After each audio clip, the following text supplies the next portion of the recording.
Thor Love and Thunder is out in cinemas and I've just watched it and I'm here to do a movie review. Now, have I got positive things to say about Thor Solo outing number 4, or am I sat here thinking, I'm not sure.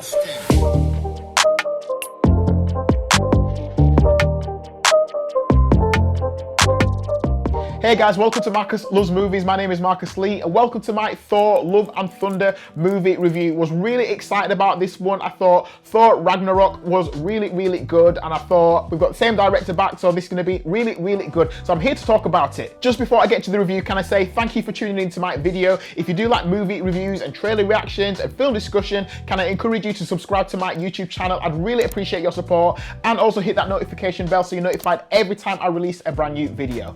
Anyway, let me give you a plot to this movie. Thor embarks on a journey unlike anything he's ever faced, a quest for inner peace. However, his retirement gets interrupted by Gorr the God Butcher, a galactic killer who seeks the extinction of the gods.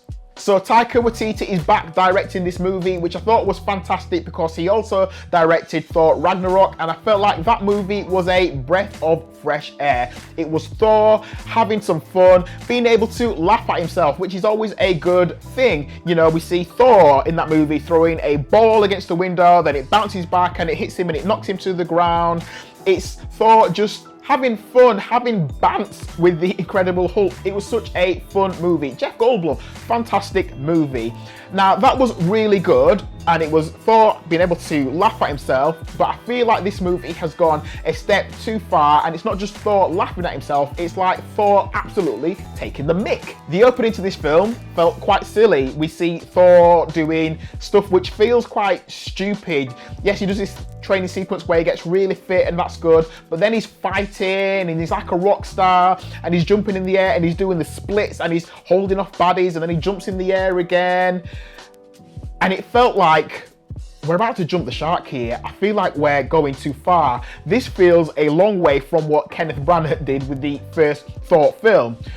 But then I thought, okay, Marcus, you come to the cinema, it's meant to be fun, it's meant to be enjoyable, so enjoy it. Roll with the silly, have a laugh. But I must admit, for the first half of that film, it felt like a lot of the jokes weren't landing because there's a lot of comedy in this film, unlike the early Thor movies. There's a lot of comedy in this, but it felt like, to me, that the jokes weren't landing. I was in a quiet cinema, so I wasn't hearing many other people laugh, but I thought, come on, Marcus, just embrace the silly. Maybe if you just go along with it, just try it, laugh along, you will also find it really funny as well. But it wasn't funny, and it wasn't fantastic, and for that first hour, I was thinking, what's happening? I came in thinking this is going to be absolutely fantastic, and it's not.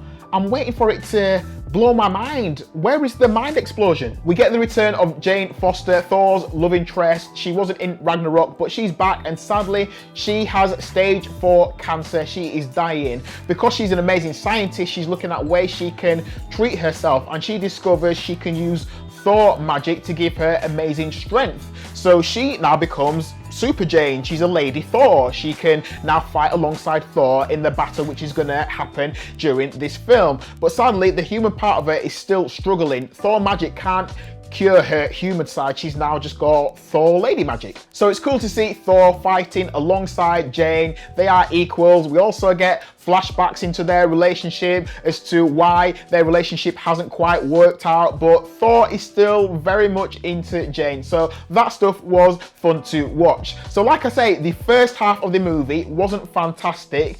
Thankfully, the second half was much better. I think when this movie does the superhero stuff, the CGI stuff, which we've all come to expect in these Marvel pictures, when it did that stuff, the movie worked really well. When it tried to be funny, when it tried to be clever, when it tried to use some of that Waititi humor, I don't think the movie worked as well. The best thing about this film by a country mile is Christian Bale, who plays Gorr the God Butcher, the main antagonist of this film. In fact, he was so good, I felt like he didn't belong in this film.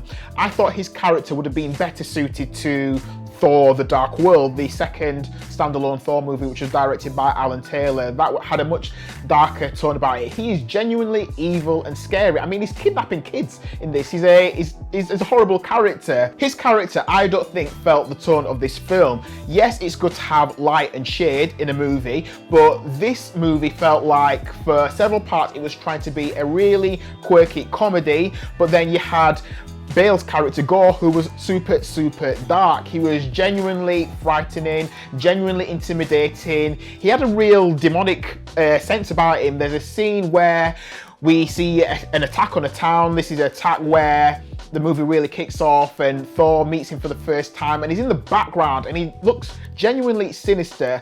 I thought it was fantastic though. In fact, I think one of the best sequences in the entire film is a scene where Gorr is intimidating Thor and Jay and Valkyrie. He's really showing his power and showing how frightening he is. If there was more of that in this film, if there was less of the silly, less of the attempted comedy, I thought this film would have been so much better. The final finale, the final CGI expo was enjoyable. In fact, I thought it was really well done. I like how that played out. That was really good. And you know, we're going to get a Thor 5 because we're now into MCU phase 4, although I'm not really sure where it's going. So all in all, it was an enjoyable film. It sounds like I'm criticizing it a lot. I'm only critiquing it because I wanted it to be better.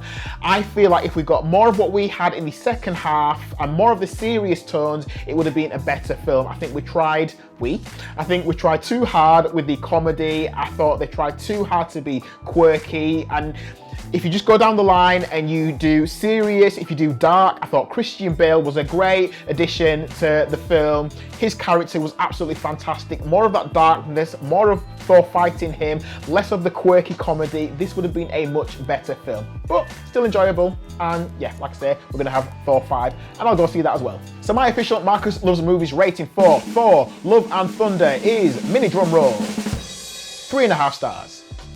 So who of you out there shares my opinion that this was an enjoyable film, but it could have been better? Are you one of those people who absolutely loved it? You thought it was the bee's knees, or did you think it was absolute garbage? I would love to know what you think. Please leave a comment in the comment section. Let me know what you thought about Thor Love and Thunder. Like I said at the start of the video, I appreciate you watching my movie review because there are a ton of reviews out there and you've chosen to watch mine, so I appreciate that. Please, whilst you're here, consider watching some of my other videos. Please consider subscribing to my YouTube channel. Hit that subscribe button, hit the notification bell as well so you're notified every time I release a video. I would really appreciate your support. Thank you for watching my movie review of Thor Love and Thunder. Please stay tuned for my next video and I will catch up with you again soon. So until then, take care of yourselves and thanks for watching.